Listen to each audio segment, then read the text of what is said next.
Nicolas Cage is probably one of our generation's definitive actors.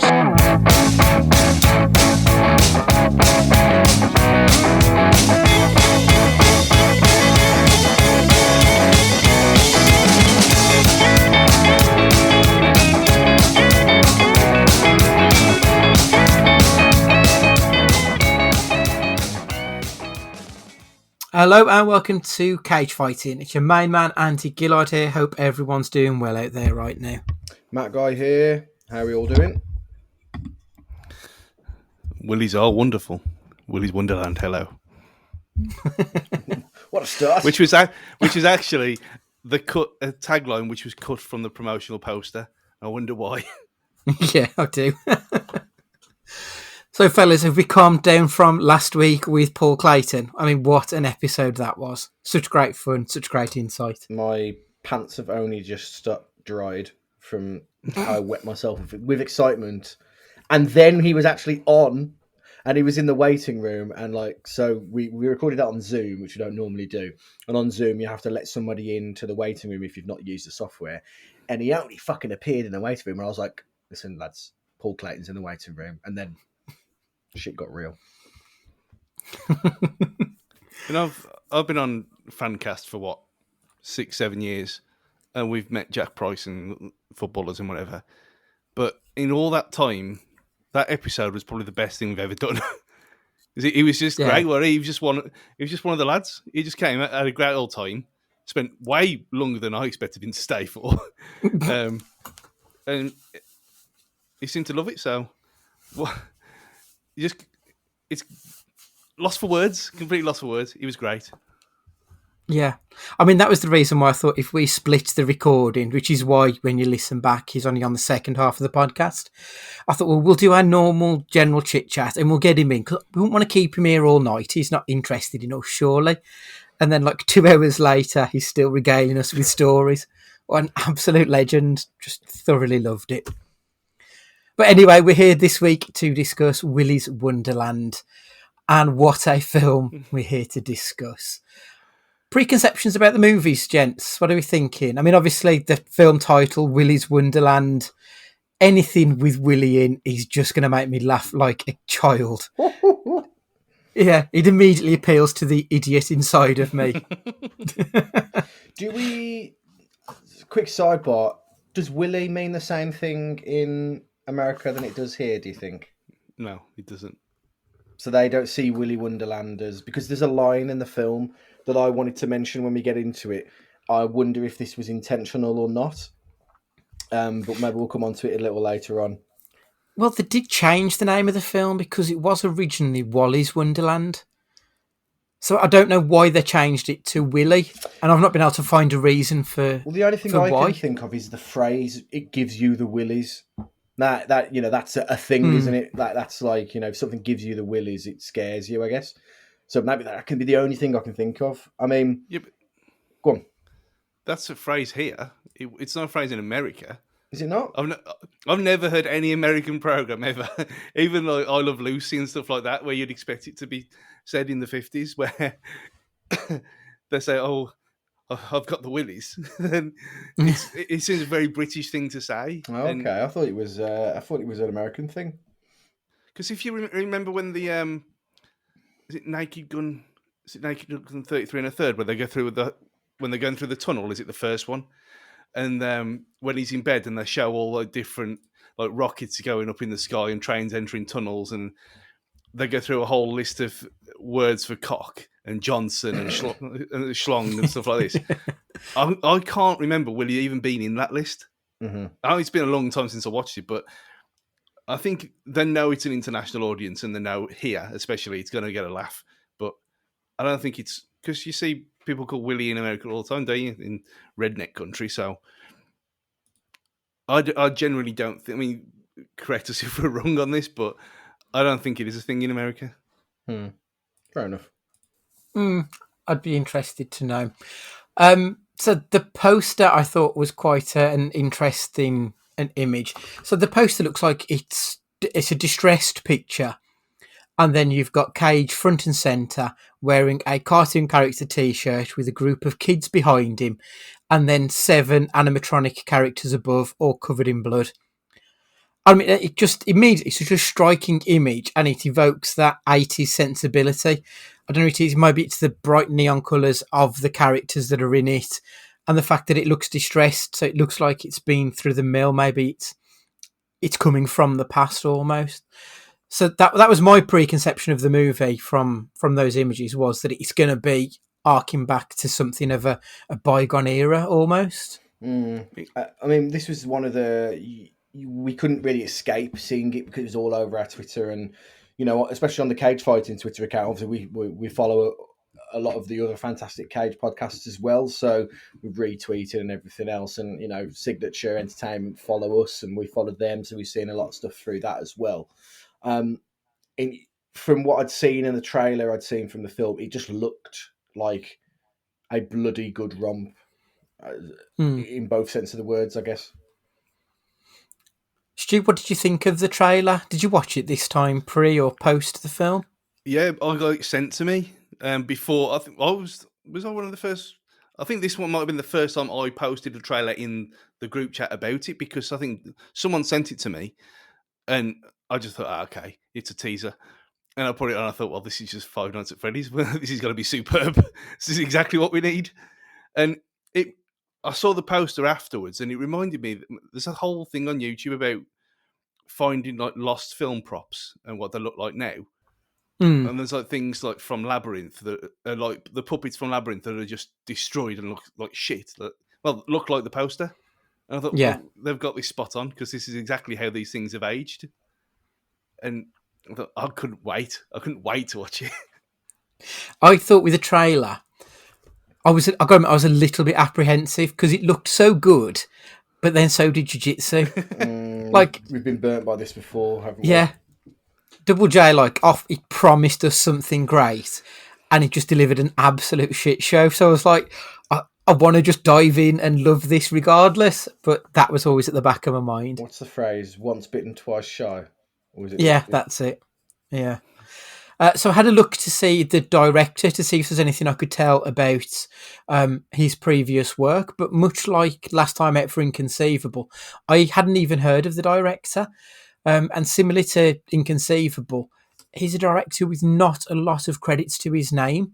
Between 1996 and 2007, Kevin Lewis had only directed 7 films. The Method, Andrew Jackson, White Elk, Downward Angel, Malibu Spring Break, Dark Heart, The Drop, and The Third Nail. And then nothing for 14 years until this movie. And like all of those films, they range from a 2.2 to a 5.0 on IMDb. I've got to admit, that really worried me going into this. I thought, is this just going to be some fly-by-night in it to make a quick buck sort of dealio? But the production company is Madman Films. And the last time Cage worked with Madman Films was for Mom and Dad. So that did sort of make me think, okay, cool. And I think that'll be a running theme throughout this, to be honest. Harking towards Mom and Dad, because there was there was some, whilst not in plot, there was some very big similarities between the two. So IMDb describes this film as a quiet drifter is tricked into a janitorial job at the now condemned Willy's Wonderland. The mundane tasks suddenly become an all-out fight for survival against wave after wave of demonic animatronics. Fists fly, kicks lands, titans clash, and only one side will make it out alive.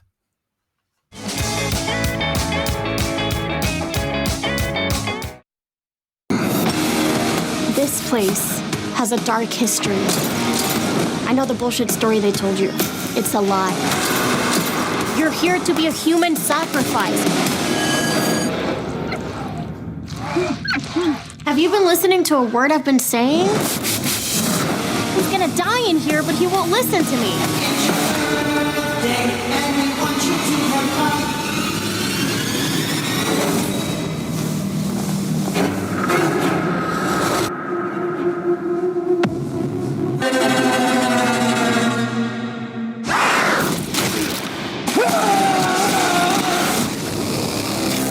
The machines got out. Nobody is safe. seatbelts on, Evan. We're going to Willy's. He's not trapped in here with them. They're trapped in here with him. It's your birthday, and we want you to have fun. It's your birthday, so let's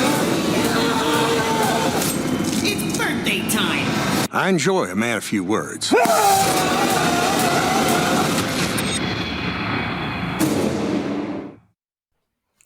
So the film begins with a couple crying and cowering, awaiting their fate. Monsters attack from the shadows. The woman runs. She sees her child hiding. She smiles, and then is taken by something. We don't know what. Cut to a Chevrolet Camaro roaring around quiet country roads before bang. All of a sudden, all of the tyres explode. Out steps a leather-clad, biker-booted, badass Nick Cage. He sees the police bikes that he's just rolled over. Annoyed, he packs them up in the Chevy, grabs a can of punch, and awaits for the repair truck. The mechanic comes to pick up Cage, tells him that kids stole these police bikes and from the sheriff's truck, and they must have played a prank. The mechanic is driving him to the nearest town, Hayesville, home of Willy's Wonderland. The film cuts to a young woman dousing Willy's Wonderland with gasoline, and just before she sets it alight, up rolls the sheriff and places her in the back seat of her car. Rather than taking the girl to the station, she takes her to a trailer and handcuffs her to a radiator. But not before the sheriff and the girl see the mechanic and Cage pull through. The mechanic stops to talk to the sheriff, whilst the girl and Cage make deep, meaningful eye contact. I'm not going to lie, I was worried that this seemingly 18, 19-year-old girl and this 60-something Nick Cage were lining up some sexy relations. It was a little bit too intense, that eye contact for me, I thought. You thought she was that old? Because I thought she looked about 16, and him with his incredibly neat beard as well. It's got to be said, almost too neat, like he was drawn on. Well, it's my note. Weird, thick chin strap was my first note. It had almost. I can't believe I'm going to say this. Like vibes like the film Machete, in that he doesn't. He never said anything, but gives off this aura that he just wants to have sex with everybody, and that's what kind of like what Nick Cage, the vibes he was giving off. When Cage gets to the mechanic's garage, Cage spies a whole bunch of missing posters. All seemingly have been there for different lengths of time. Some look like they've been there for possibly years. Some look like they've been there for maybe days. The mechanic tells Cage that it's going to cost him about $1,000 to fix his car. Cage offers him his credit card, only to be told no plastic. And the only cash point is broken. Apparently in Hayesville, there is no internet access. The mechanic offers Cage the option of working off his debt as he, quote-unquote, knows a guy. They go to see Tex. He owns Willy's Wonderland, and he needs a janitor to clean up the place. If Cage works all night, Tex will pay for repairs of the car. Cage agrees. I would love a job that pays me $1,000 for a night's worth of work. I assumed this was like set in Japan and this was yen or something, because I was like, I couldn't believe. First of all, again, because I work in the vehicular recovery business, I know that a tow and 4 tyres does not cost $1,000. Point A, and B, $1,000 worth of work for one night. Fucking bring it on! Don't care what I'm doing, who I've got to touch. I'm earning that money. He did caveat with, you have to take breaks. And take breaks, he does. Oh, we make sure he does, yeah. Tex takes Cage inside and plays him the video of what life at Willy's used to be like. That goddamn song. It's your birthday and we want you to have fun. It's your birthday, so let's party, everyone. This video introduces us to Willy the Weasel, Artie the Alligator, Siren Sarah, Carrie the Chameleon, Gus Gorilla, Nighty Night, Ozzy the Ostrich, and Tito the Turtle, a group of animatronic characters who would sing and dance for the kids who would come to Willy's Wonderland. So that's us at the 12-minute mark of the film. What do we think of the opening salvo? I enjoyed it. I think it set it up pretty much straight away. You know exactly what to expect from this film, basically. I don't think you mentioned it at this point, but when the rest of the kids get involved, you know exactly what's going to happen straight away. But that's absolutely okay. You know this isn't going to be challenging you or stimulating you intellectually, but it's going to hit certain tropes that it's taken from other films, and it's going to do it and throw it in your face very quickly. And I enjoyed the opening. I don't think it tried to make itself out to be anything more than a violent romp, exactly like Mum and Dad did. Yeah, he knew exactly what he was doing. I mean, he's we already mentioned his sinister, sultry looks. He's not saying a single word. He's that kind of smouldering skull that he's got for every situation and everyone he speaks to. But yeah, when he said all your stuff's in the cupboard, take your breaks, and then you look at the state of them. Well, they say creatures, but they're robots, are they really? But it was better than I expected looking at the trailer and the poster at this point. I thought, there's no way they're going to spend actual money on this. I mean, they probably did anyway, but it looked like it's going to kick off and it's going to be class. Yeah, absolutely. It got straight into the story. There was no pissing around. There was no just tootling along, a bit like Inconceivable. Took a while really to get anything going. This was just straight in there. There was no, there wasn't a wasted line of dialogue. The whole film really is just A to B, just like straight the way through. I appreciated that because we know it's a sub 90-minute film. Don't piss around, just get on with the story. And that's exactly what it did. Gave me what I wanted. Perfect. Takes Cage then further in to actually face to face with the animatronics. Bloody hell, that is so awkward. Tex tells Cage that the kids were crawling all over the robots and they ended up hurting themselves. Their parents sued, so the restaurant got shut down. As Cage turns to walk away, we see Willy move. Cage spins around, Willy stops. Tex leaves, padlocking Cage inside, so we know shit is about to go down. Tex goes to light up a stogie in celebration, but the lighter doesn't work, so he just yeets it next to the bin. Back at the trailer, the young lady's friends arrive. We find out that her name is Liv. They break her out. The 6 of them then leave and head off to finish what she started and burn down Willy's Wonderland. Back in Willy's Wonderland, Cage is working hard. Scrubbing, mopping, sweeping. Cage fills up the fridge with his cans of punch and gets to work on cleaning the kitchen. His alarm on his watch goes off. It's break time. He has a can of punch and uncovers a pinball machine. Back to work while sweeping the floors, the lights turn themselves on and Ozzy the Ostrich awakens. Telling Cage, I'm going to feast on your face. Ozzy manages to scratch Cage on the cheek before Cage goes crazy, beating the animatronic to death with the broom handle and then pulling out its spinal cord. What did you think of our first actual interaction with one of the creatures, shall we say? It was just, again, the pacing of it was just, let's not fuck about with this. Let's just go for it straight away. And I appreciated that, to be fair. There wasn't any explaining. And I know we get a bit of context and a bit of why what is going on, but like it was just like, listen, you know exactly what you're here to watch. Let's skip the foreplay. Let's go straight a la carte. We're going head first in, and that's exactly what it gives us. It just takes us straight into what we're there to see, basically. Violence and animatronics.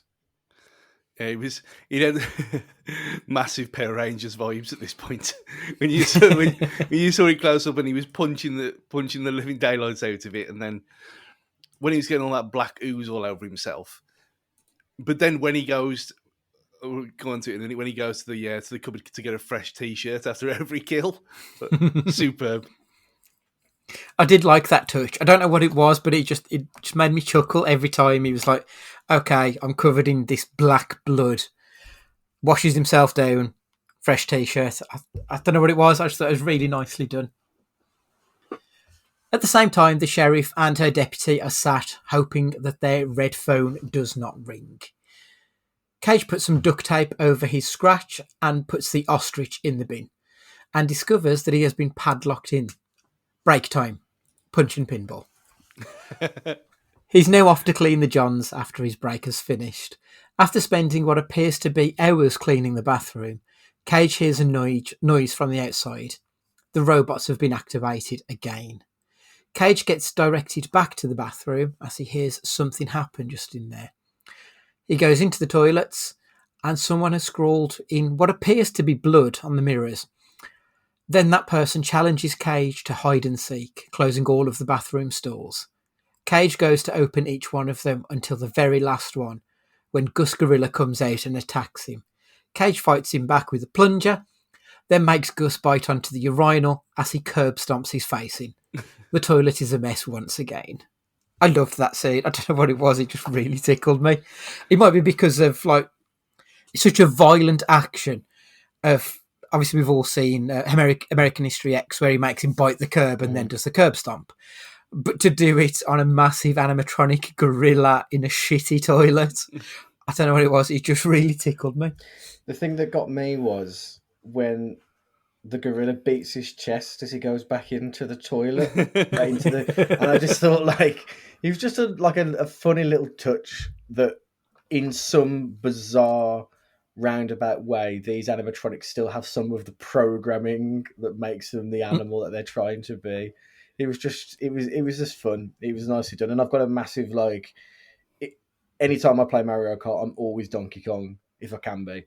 So this was just like that. It was great to see this massive murderous gorilla beast. You know, this needs to be explored more. But why would you ever just pick Donkey Kong for? So it's the coolest, isn't it? He's the best. Not Tanuki Mario. Nah, and the bananas, they're the most useful. You just chuck them behind you and you're in front and everyone slides around. Well, you got to remember, Stu, character. What you got to remember, Stu, is I haven't played Mario Kart since Double Dash. So there might be a plethora of more interesting characters by now. You need to buy a Switch, that's what you're saying. Well, you haven't found me a Series X yet, so yeah, I might do.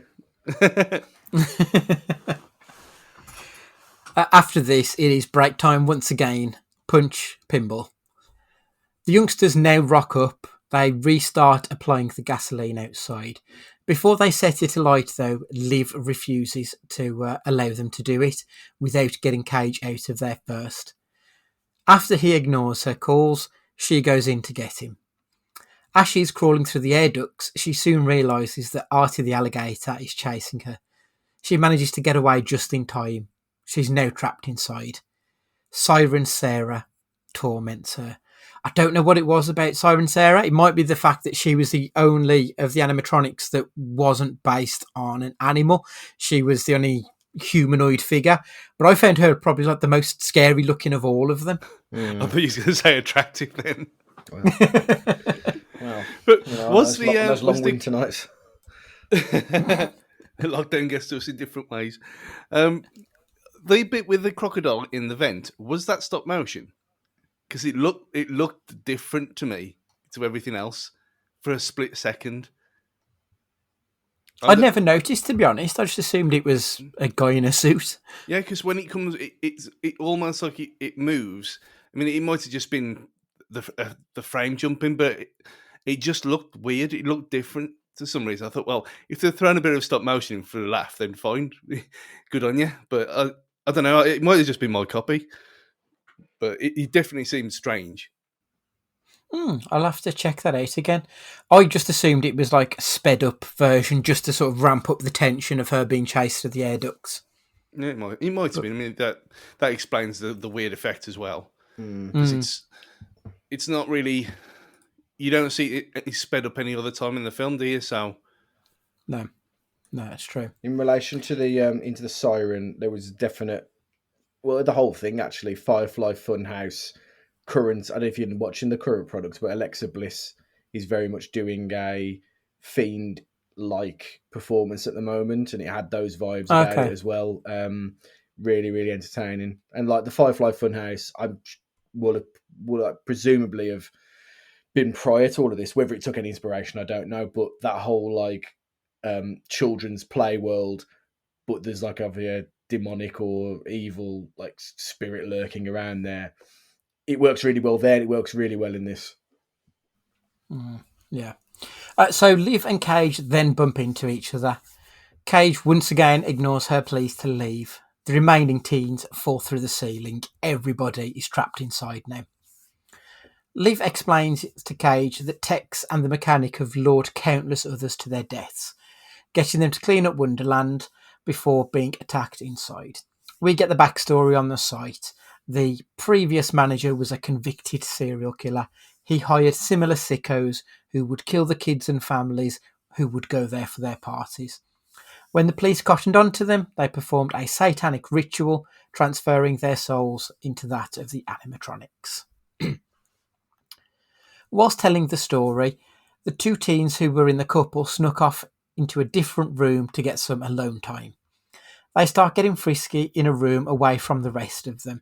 The rest are faced with Willy the Weasel singing a really creepy rendition of a song about 6 little chickens at the end of the line. I really thought this was like one of the creepiest things in the film. It properly evoked the wondrous boat ride from Willy Wonka. I don't know what it was about it, but as soon as I heard that, that was immediately what came to mind. There's no earthly way of knowing that one. Excellent. Sorry, mate. I only watched that on Saturday. Willy Wonka, that is. And that scene with the boat ride is so haunting in comparison to the innocence and beauty and colour of the rest of the film. I would have loved to be teleported back to when that film was released, but not have the desensitized mindset that I have now, and just feel what that must have been like at the time for people watching it. Like an acid trip or an LSD trip. Yeah. I remember once I had the first Marilyn Manson album, Shitty Chicken Gangbang, it's called. And one of the tracks on it is that wondrous boat ride. Mm-hmm.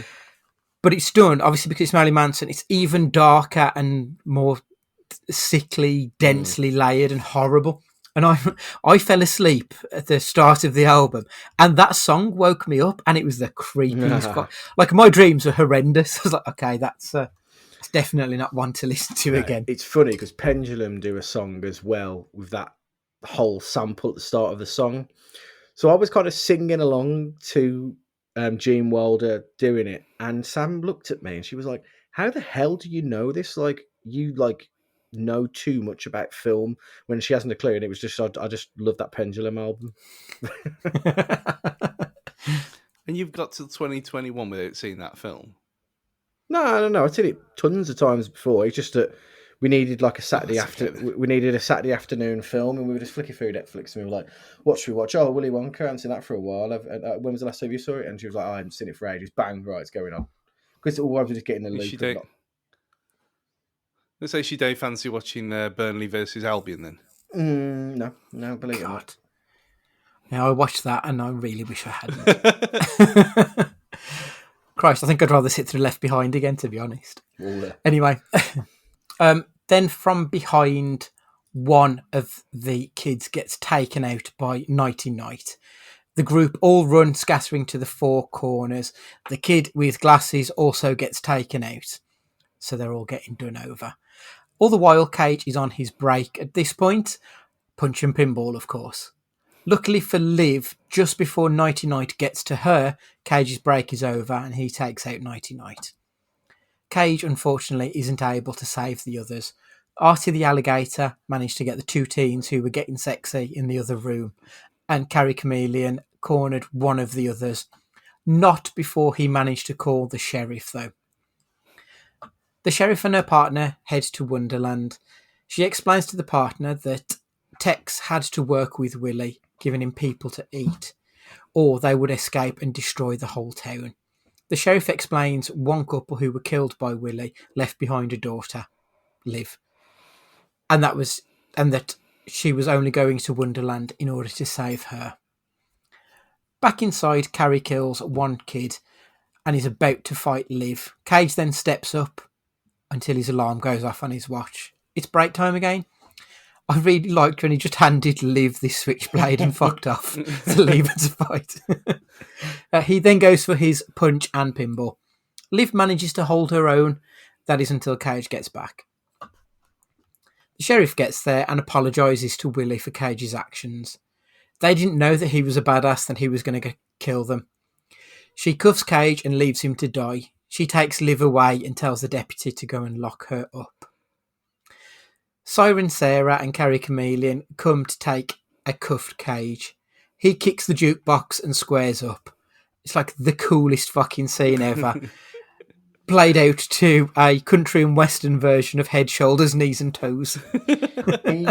Cage, I think, headbutts the siren at the start of the fight, and it got me like out of my seat. I was like, it was like one of those, like when you see somebody, like if you've, I don't know, like in the late noughties, early teens, would buy like skateboarding videos where people would just fall over and hurt themselves. It was like that it just was like, it looked so brutally violent. It was brilliant. It was really cool. Stu, did you enjoy this part? I mean, I was watching it late at night, and I couldn't stop absolutely roaring with laughter. As soon as she put the cuffs on, and then, like you said, the jukebox kicking, and I couldn't hold it in anymore. I mean, I'd been laughing through the whole thing anyway, and it's played for laughs, and he plays it so straight, it's untrue. And I couldn't believe how much fun I was having with it. It's just like, even like you said, when the crocodiles are like silly things, like, has he always been there when he was staring at them with his weird eyes before they're slaughtered in the sacrifice room and things like that. And I thought, well, how's he going to get out of these cuffs? And then you see that happen, and you thought, just wonderful. Yeah. In the cop car, Liv talks to the deputy. She tells him some home truths. The deputy stops the car, deciding that he's going to stand up for what is right instead. Unfortunately, Tito the Turtle didn't get the message, and he had hung on to the top of the cop car and attacked them, killing the deputy. Liv manages to get away, and at the same time, Cage manages to take out both of the fembots. Just Cage and Willy left now. Not before break time. Punch and pinball. This scene has a wonderful use of music. When he's playing the pinball machine, it's got this 80s infused dancey track that just builds up, and it's Willy's Wonderland theme. It's just perfect, and coupled with Cage's really awkward and unusual improvised dancing, it was brilliant. I don't know what it was, but I think it was the use of all the lighting and different colours that was flashing around at the same time. I thought it was really well done. I thought it was great. He was like in an 80s acid trip, were he?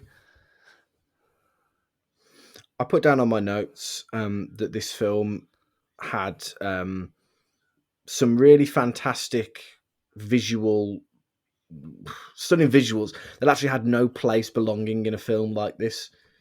A film that is that is quite throwaway popcorn, just violent. It had stunning visuals that really someone has put a lot of thought and time into, that potentially you just wouldn't expect it. And I think that, added with the audio, which I'm sure we'll get onto when we talk about the film at the end, just made this really interesting spectacle. It almost became a theatre-like production. Isn't what I mean here, but it becomes a spectacle in of itself. It becomes almost like an artistic music video than a film. Really nicely done, though. Yeah, I mean, we'll probably get onto this on some other podcast, but I have found that Nick Cage, especially over maybe the last 5 or 6 years, he's got a lot of films that are just popcorn throwaways, and he's interspliced in all of those films every now and again.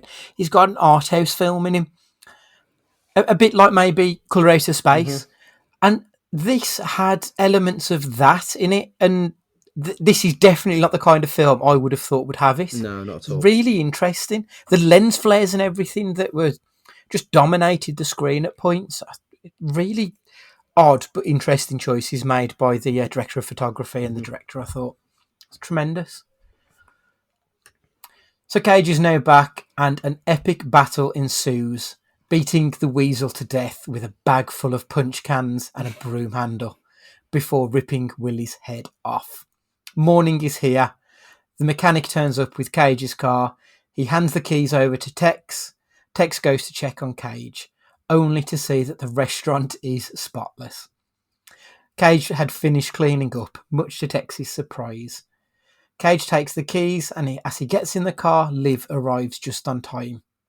She gets in the car with him, and they ride off in the sunset together. And as his final welcome to the family gesture, he hands her a can of punch. Back at Willy's, Tex and the mechanic look on in astonishment.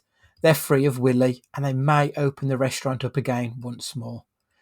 They hadn't noticed that Siren Sarah had crawled out of the bin bags that Cage had put her in. She wasn't dead. She found the teenagers' gasoline and Tex's discarded lighter. She explodes the car that they were sat in, and she gets blown off screen. We don't know if she dies or not. And there's your film. A real simple, as I said at the beginning, an A to B tale that doesn't deviate. There's no subplots or anything. There's just this one story that runs all the way through. I gotta admit, I enjoyed it for it. So the budget on this film, only $5.5 million. Paltry. Yeah, I mean, when you think that Inconceivable last time out was a 10 million budget, and this was just over half of that, I think that's fantastic. The box office, I mean, it's only been a week and a bit since it's been released, so it's at over $200,000, which sounds low, but it's only really had a limited release in a few US cinemas. But this is going to make its money on streaming. Yeah, as soon as this comes to Netflix or Amazon, it'll be number one all over the world easily, because it's so ridiculous, and word of mouth and things like this, and we'll push it, and the other Cage podcasts will push it, and this one will turn into a cult film, absolutely 100%. Yeah, absolutely.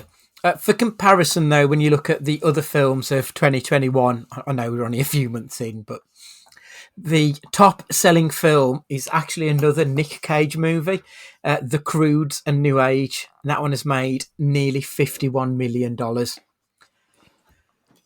I tell you what, oh, sorry, Matt. No, I don't even think I was going to say is, like, Stu talking about Netflix and that. I've got to address the elephant in the room.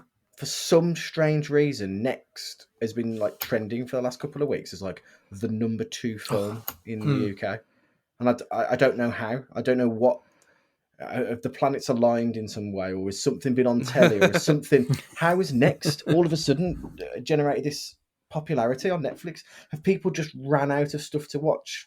Is that where it's come to now? And everybody has just all of a sudden fell upon it. I don't know. I can't understand how it's happened.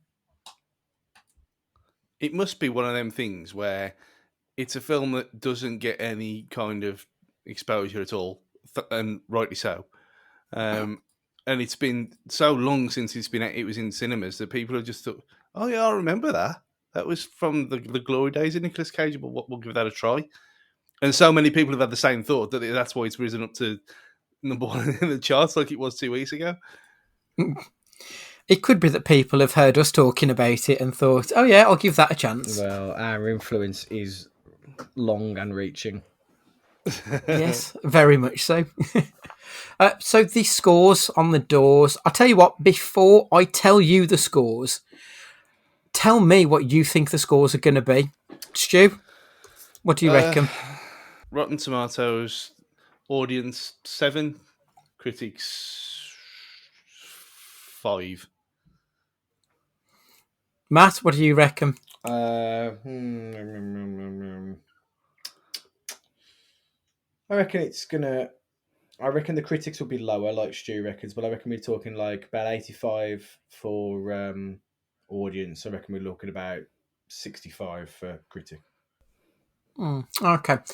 So I was coming in at around the 6.0/60% mark. I thought I consider this being quite divisive, to be perfectly honest.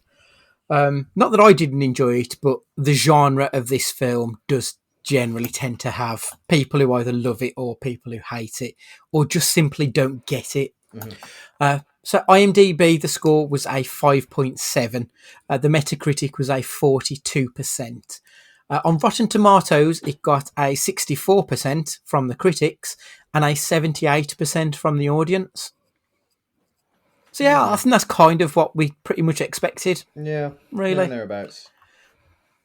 So obviously it's a fresh film. It's over the 60% mark. So it is fresh, which is something for this genre, I think. So the critical responses, as you can guess, are pretty mixed. Kevin Mayer from The Times, shockingly, did not like this movie.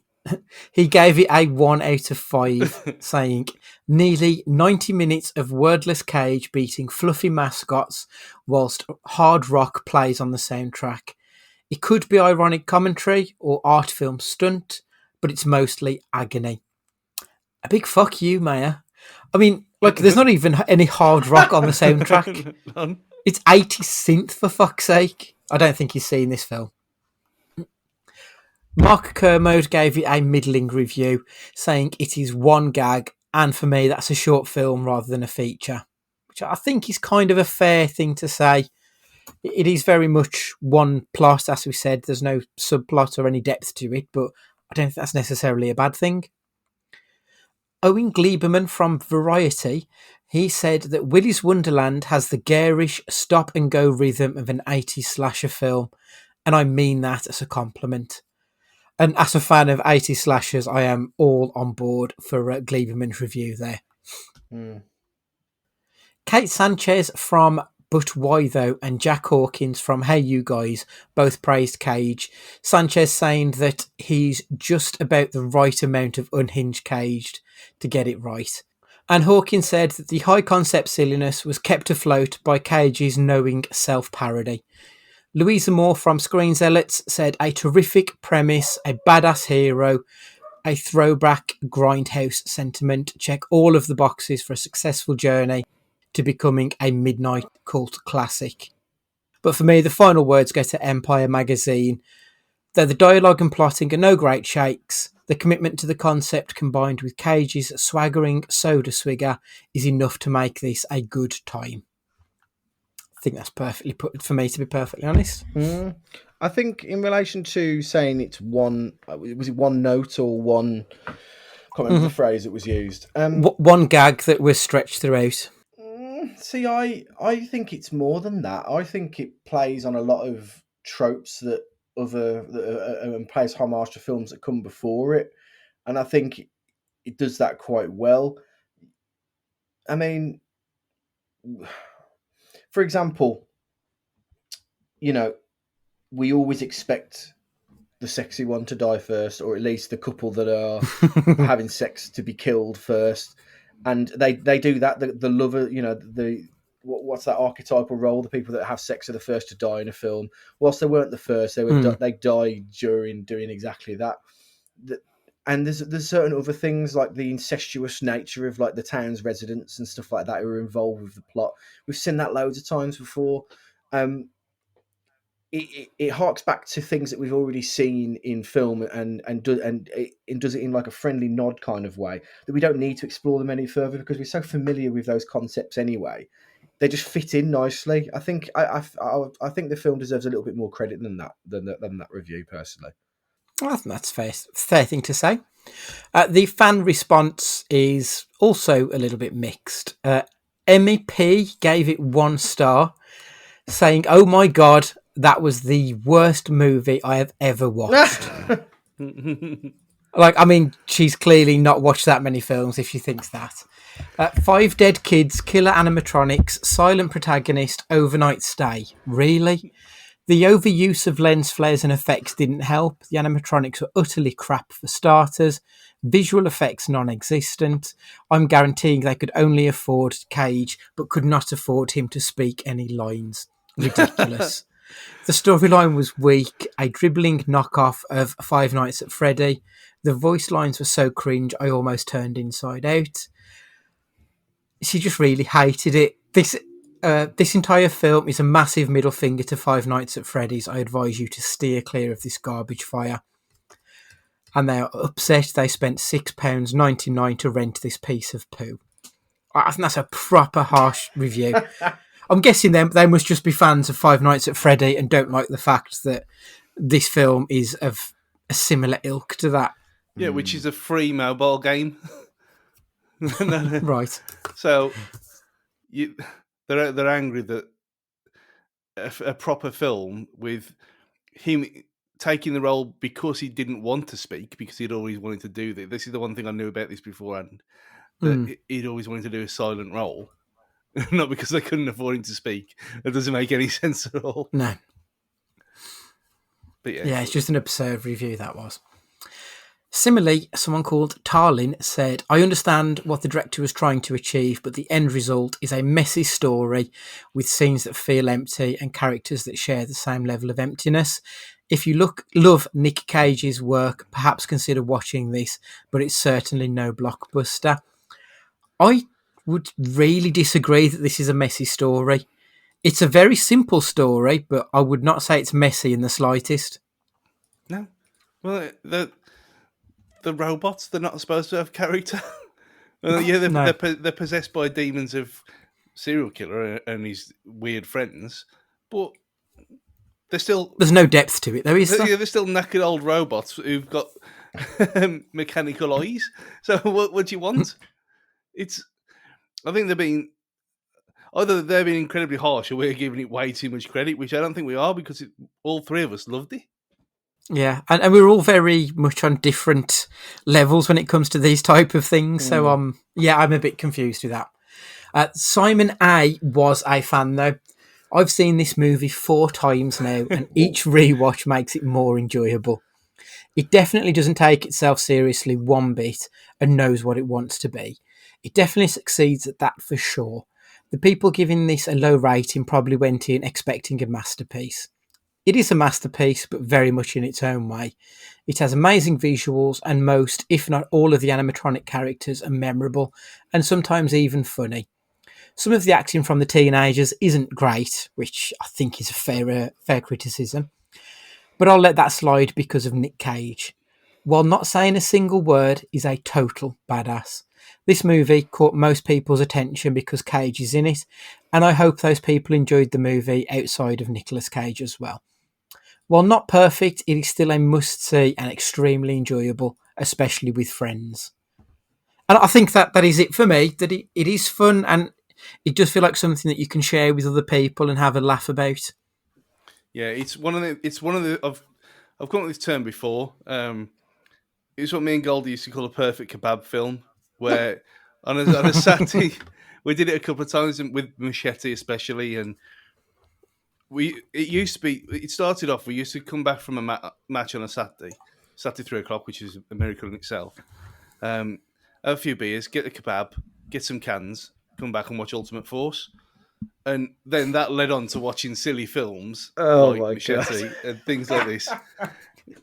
And this is that perfect kind of setup where after the pub, you go back, you have a few more cans, watch a stupid film that knows exactly what it is, and you enjoy it for what it is. It's like Snakes on a Plane.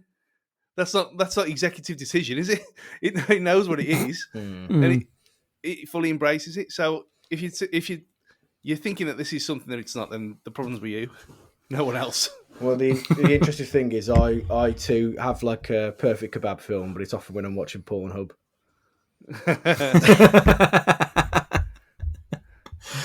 Right, so the good, the bad, and the crazy. Matt, start us off. My good, I think potentially we're all going to have this, so tying it tied up nicely, really. The audio, not only through some of the songs that are being used and adaptations of them, like you mentioned about kind of heads, shoulders, knees, and toes are in there, and other ones there, but its composition was just fantastic. It was really, the 80s synth vibes were really prevalent in it, but not done in a way that was nostalgic like Stranger Things. It was like it was brought to the 21st century and brought to the 2021 really nicely. It was haunting, but not in a lazy, making it like industrial metal, like if Blade goes into a nightclub and it's full of goths. Like it was just really nicely done. I think it worked really well, and it was haunting enough that it gave it gave the stakes of what was going on in the film some something to work with, but it also didn't. It also became part of the. It was like a cool music video, basically, like I mentioned before, with the visuals. It was just very, very, very. It was like a sexy watch without any tits and fanny. I mean, it was just like it was nice to look. It was nice to look at. The bad, and I've mentioned this on a few films, really. At no point was there any jeopardy, or I just think that the animatronic things were so easy to kill, and there wasn't any danger. It was almost a bit too throwaway in that respect. I don't think it paced itself fantastically when it came to like the fights and stuff. And I know a film with a budget like that, you know, you might hear the like 5 million and think, well, that's fucking loads of money, but it's not. It's not when it comes to making a film.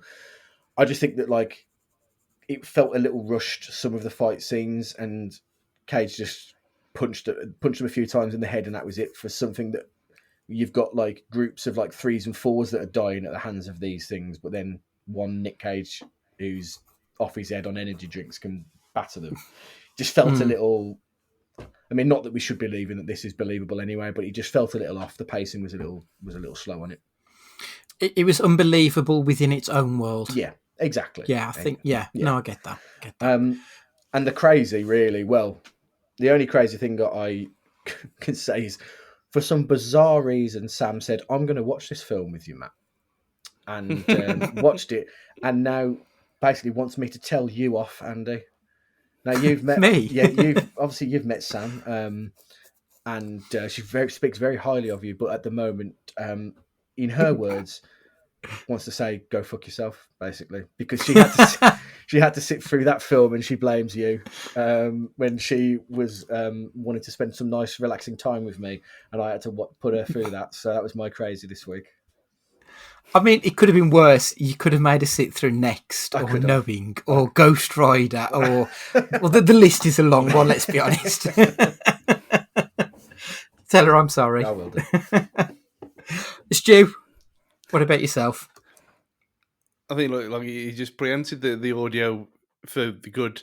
It was almost like if someone was like a massive fan of Erasure in the 80s, and they were still into that kind of music now, and with having the same thing with a modern twist, which is what it was like. It wasn't, like you said, it wasn't the let's just play 80s music for no reason.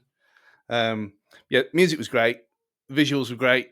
The puppets were exactly as you'd expect knackered old puppets to look like, which when you try and age things up, sometimes you can tell it's just been made that way, if that makes any sense. You actually got the feeling that, these are useless nonsense puppets. And I thought Cage, and I will come on to it later, I just thought it was great. And I thought he's not doing this kind of thing before, just from body language, and he's smouldering. I thought he was superb. And the bad... The teenagers, I just thought, well, it's no excuse to. I know there was no budget, but you could have got some better people than this. And they were just. I know we talked about wooden actors before last week with Paul, but dear, this was. They could have just been extras who lived in the town that they made the film in, and they just could have been. Oh well, do you want a free kebab today? And pay them with that, because they were, and the believability, I don't really care about that because it is what it is, but they just were a level below everything else for me. And the crazy, I mean, how does he own that car? It's a nice car, isn't it? Well, he doesn't speak. Yeah, he's got a weird drawn on beard, which is still not drawn on. And he's just driving on his own, and he owns that car. Doesn't make any sense. I would like to know a bit of the backstory, because the only little bit of backstory we get when we first see him is that he's got some dog tags hanging in the car. So we're to assume that he's ex-army or SAS or whatever. I would quite like to know a little bit more about him. I did think it did cross my mind. Is this like a spiritual successor to Ghost Rider? Is he Johnny Blaze? Because there were little towards the end when he was looking in the mirror at the fire. I thought, because I know in the Ghost Rider series on in Agents of Shield, he did have the car in that one. Yeah. I know it's not the same character, but I thought, is this like a little nod to Minnie? But that was probably me wanting more than was actually in it. Maybe. I think on your point about the teenagers, you could really tell the ones who are probably going to have a career in acting and the ones who will probably only do this film. There was one or two I thought were actually half decent actors. I thought Liv was good, and I thought Kathy was good, and I can't remember one of the lads' names. There was a couple who were okay. The kid with the glasses and the one who was killed by Nighty Night and by Carrie Chameleon were terrible. Like when the one kid had his neck snapped, he just sort of moved his head to the side, like it just looked really shitty. And I thought, okay, you are detracting a little bit from it because you're so poor. But my bad is actually the trailer. I enjoyed it when I watched it first time before the film, but in retrospect, it gives too much away. Like the film doesn't have a lot of depth anyway. It's a main story. That's all it is. And because it's a B movie, that's perfectly fine. But the trailer tells you pretty much the whole story. That's quite disappointing. So I'd say anyone listening to this, don't watch the trailer first. My good though, again, the soundtrack, it's got some proper earworms in there. Like I have been walking around singing some of the songs from it. I think it's great. I've watched a few of the scenes again today, just the musical cues. The bit with head, shoulders, knees and toes, the 6 little chickens and that, I think it's really, really well done. And for a budget that it had no right to look anywhere near as good as it did. So yeah, I tip my hat to the whole crew on this. They did a fantastic job with what they got.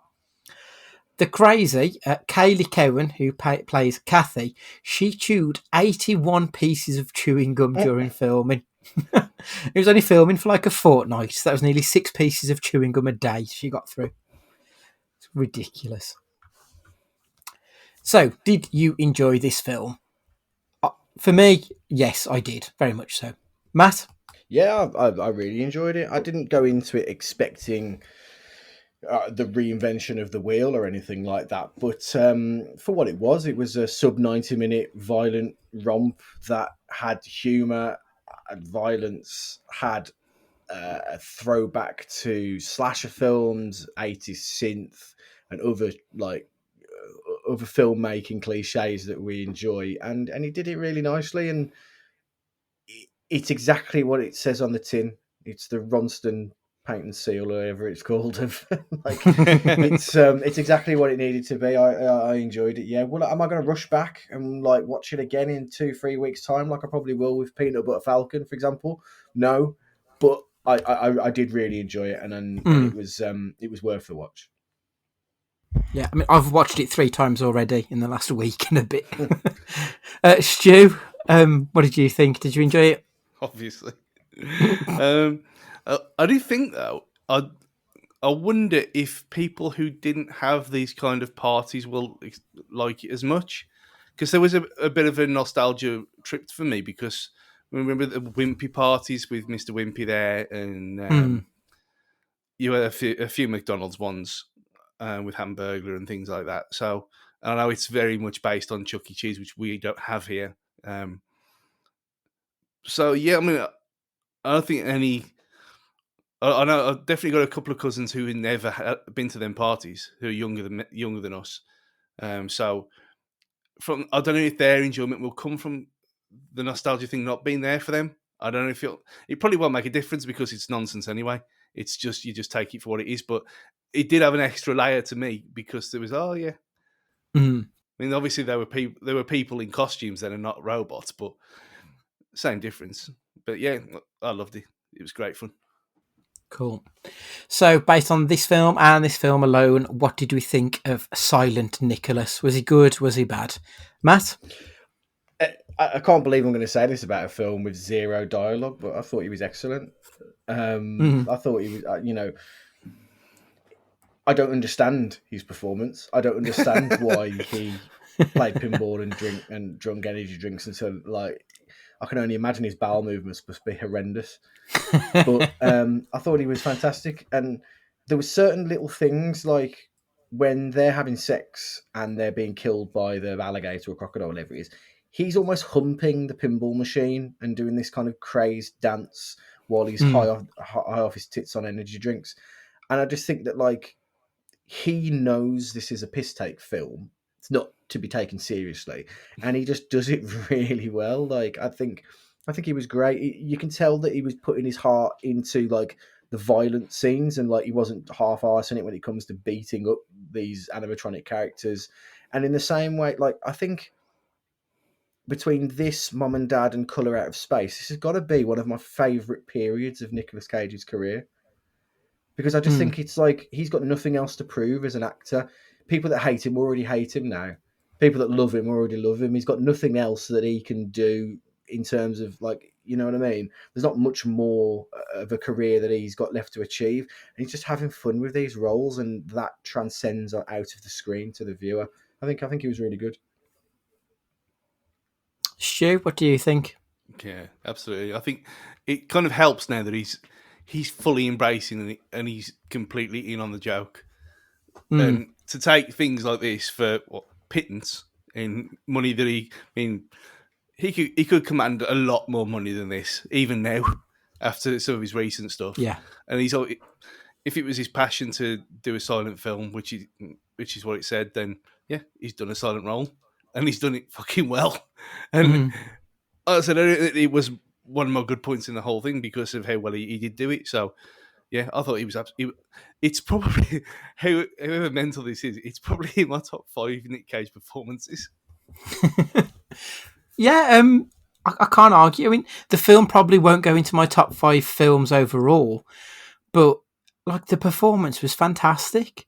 He had no script to work with, so he had to give absolutely everything in his facial actions, his movements, and he did. You believed in his character without ever hearing him utter a word. That is such a difficult thing to do.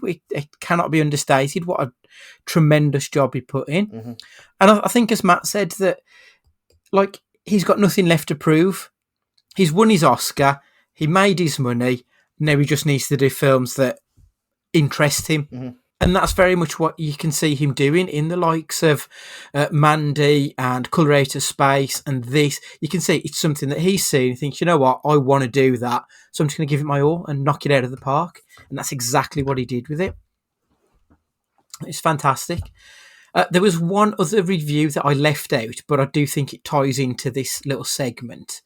Mr. Lamprey said, it's one of those movies that's so absurd and terrible that you already know Nick Cage would be interested in it. It's camp, goofy, filled with cliches and everything you come to expect from a movie starring Nick Cage. So long as you're not looking to engage mentally with the plot or characters, it's a fun, brain-dead watch, and one can imagine viewers adopting their Nick Cage marathons. So my question is this film so bad it's good, or is this just a good B-movie? No, I feel like people don't quite understand the difference. They don't understand that phrase, so bad it's good. That for me is The Room or Money Playing. It's a terrible movie made badly that you enjoy in spite of itself. Inconceivable. Exactly. Like this isn't that. No, it's not. If this is the only Nick Cage film you've ever seen, maybe I can understand it because you think, who's this fucking weirdo who just you know what I mean? Like who doesn't have the capability to talk, so they made him be silent. But no, I mean, I think it's a film of many moving parts that come together really well, and it's not just a slasher. Let's kill everybody and glorify gore in it. There's more going on to it than that. Don't get me wrong; it's not it's not Inception, but it's certainly not a bad film that's so bad it's good. It's personally that's missed the mark for me. Same here. Stu, what about yourself? Is it so bad it's good, or is it just good? It's just it knows what it is, so it can't be that bad that it's good. If it didn't know what it was, it wouldn't be this good because it's done extremely well to look as ridiculous as it is. Mm. It's not a bad film. It's a B film. I think this is B movie's gonna been lost to a lot of people because we haven't really. There isn't really that kind of genre left, is there? Really, it's like it's always everything on the internet now. It's either excellent or shit. There's no in between. So to contemplate watching a 4 out of 10 and thinking it's a good experience, some people ain't going to understand that anymore. So I think it's a lost art, and bringing back the B movie, and this is exactly what a B movie is.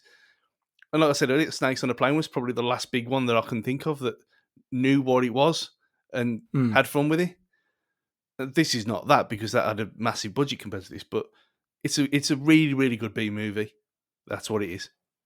I think B movies, they need to take the source material like perfectly seriously.